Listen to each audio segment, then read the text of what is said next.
നമസ്കാരം. അന്താരാഷ്ട്ര തലത്തിൽ വലിയ ആശങ്കകൾക്ക് വഴിവെച്ചുകൊണ്ട് മിഡിൽ ഈസ്റ്റിലെ സാഹചര്യങ്ങൾ കൂടുതൽ വഷളാവുകയാണ്.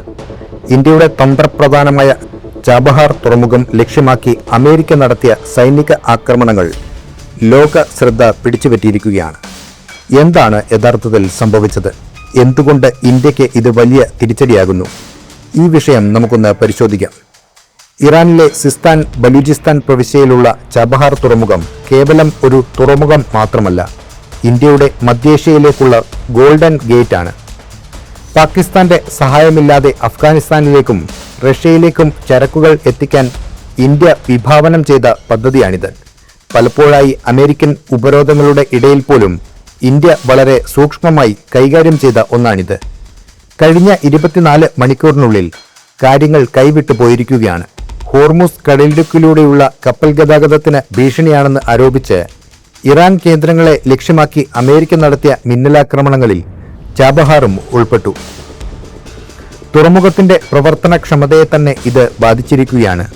അവിടുത്തെ അടിസ്ഥാന സൗകര്യങ്ങൾ തകർക്കപ്പെട്ടതായും വൈദ്യുതി ബന്ധം നിലച്ചതായും റിപ്പോർട്ടുകൾ പുറത്തുവരുന്നുണ്ട്.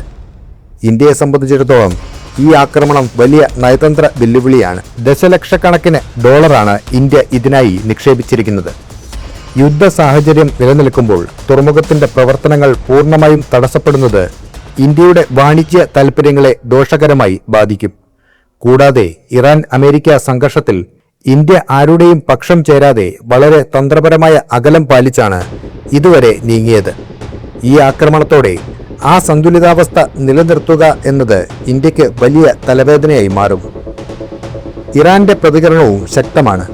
മേഖലയിലെ അമേരിക്കൻ താവളങ്ങൾക്ക് നേരെ തിരിച്ചടി നൽകിയതോടെ യുദ്ധം ഒരു പ്രാദേശിക സംഘർഷത്തിൽ നിന്ന് മേഖലയാകെ വ്യാപിക്കുന്ന അവസ്ഥയിലേക്ക് എത്തിയിരിക്കുകയാണ്. വലിയ സാമ്പത്തിക പ്രത്യാഘാതങ്ങൾക്കും എണ്ണവില വർധനവിനും ഈ സംഭവം വഴിവെച്ചേക്കാം. ഈ പ്രതിസന്ധിയെ ഇന്ത്യ എങ്ങനെ കൈകാര്യം ചെയ്യുമെന്ന് കാത്തിരുന്ന് കാണേണ്ടി വരും. നിങ്ങൾക്കും നിങ്ങളുടെ അഭിപ്രായം കമന്റിൽ രേഖപ്പെടുത്താം. അപ്പോൾ മറ്റൊരു വാർത്തയുമായി വീണ്ടും കാണാം. നന്ദി.